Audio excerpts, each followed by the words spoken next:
Okay, I'm back winterizing the worms. So I've covered this bin on the outside in 2 layers of bubble wrap.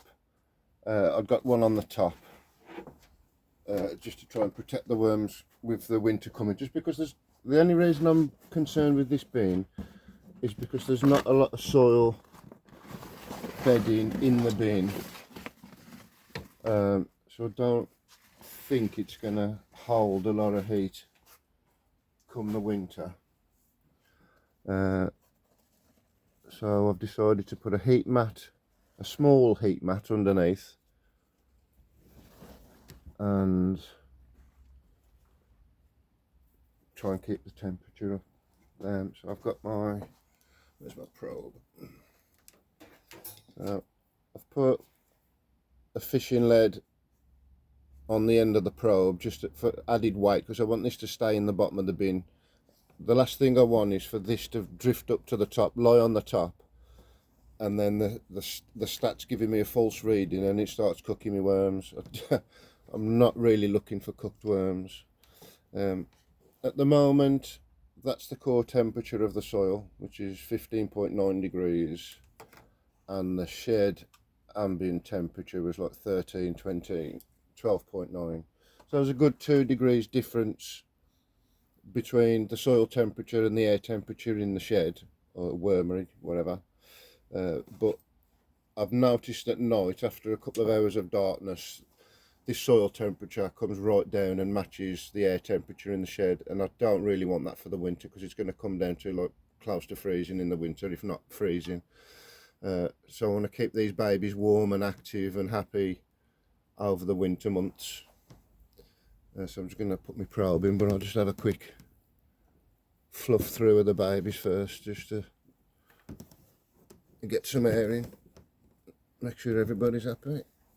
It's a lovely loose mix. Yeah, so there's still a few cocoons in this section that haven't hatched yet, but for the most part now the cocoons have hatched.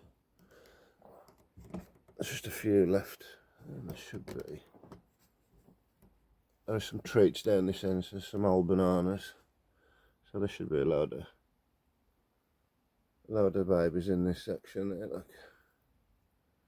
Just munching their way through the old bananas. So I know they'll survive in the winter, but I don't want them to just survive. I would like them to thrive. So the heat mat that I've put in goes from about there to there. It's about 10 inches long.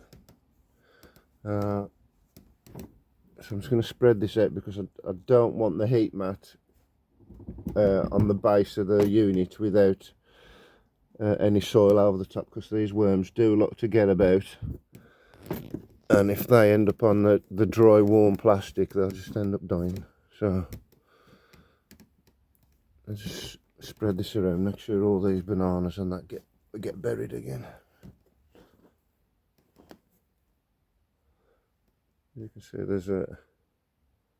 they are growing. The old worm army, look. Coming along lovely.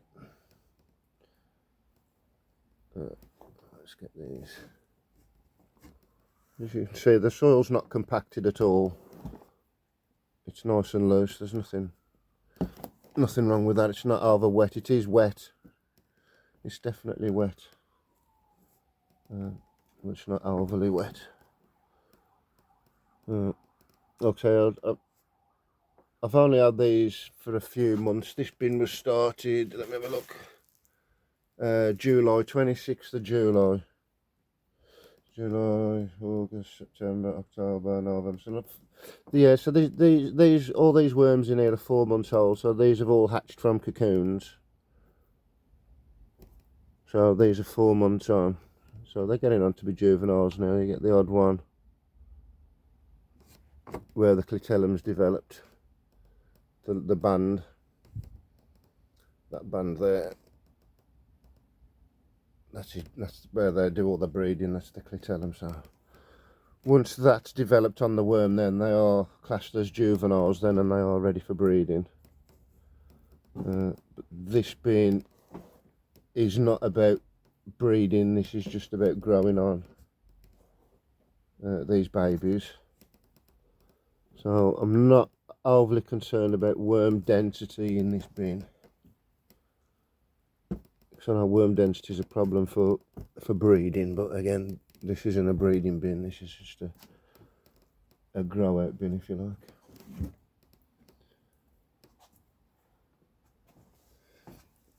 So again, this is the probe for the heat mat. So that I'm going to put this right at the bottom there, and then it don't matter how much wriggling they do, that's not going to get dislodged and give me a false reading, and again start cooking the worms. So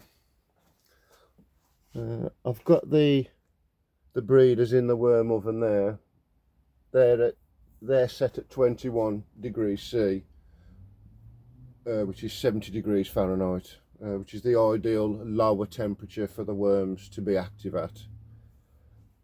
So I'm not sure whether I'm going to keep this one at the same, or whether I'm going to drop it to just keep it to a lower temperature just to keep them happy. I've got a sneaky suspicion I'm going to run this bin at 70 degrees Fahrenheit as well.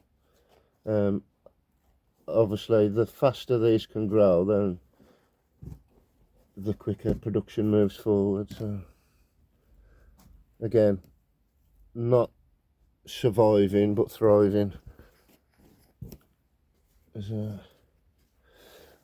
It's a new venture,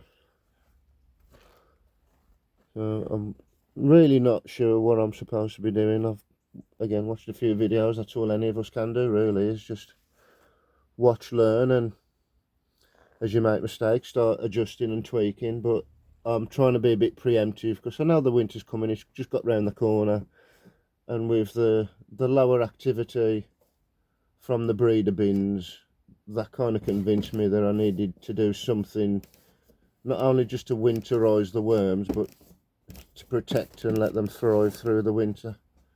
I am doing it outdoors, obviously, for people that are they've got their wormery indoors in the house, central heating and different bits and bobs. There's no problem. But I had one bin in the house last week for like a temperature experiment, and within 3 days one had escaped from the box and he was heading towards the fridge. So the wife wasn't happy, so the worms definitely aren't going to start living in the house, so we've got to do something with the shed. So I've got my probe in there for the stat, and then I'll put another one of these back in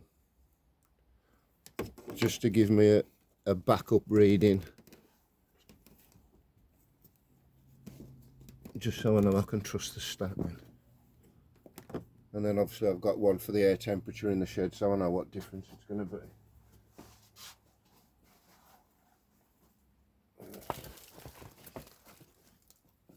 Put the roof back on. Right, so cover it in the newspaper to keep the moisture in, and then I run this as a vapor barrier.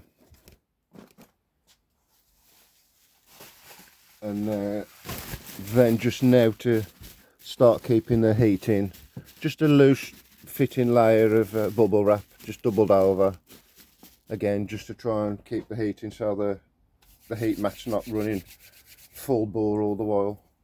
They are quite stable. If you can get it insulated and not lose too much heat, then obviously they're going to be far more efficient. So as you can see there now on the outside, the bin's got bubble wrap on it. Just turn that on now. So it's obviously the power's on, the heater's on. It's currently at 58.1 degrees Fahrenheit. That's just going to slowly build using the stat that we've just put in the bin as a guide, and then it'll shut off just like these have there, look. So they've already shut off. So they're not running all the while, they're only 50 watts. So it's literally the same as running a light bulb. So that's 1 light bulb, 2 light bulbs, 3 light bulbs. So just keep everything shut off at night and there's only the heaters working. There's the worm oven there. So there's no heat mat in the top one, but I've still got a 15.6 degree in there, which is a lot warmer than what I've got in the shed.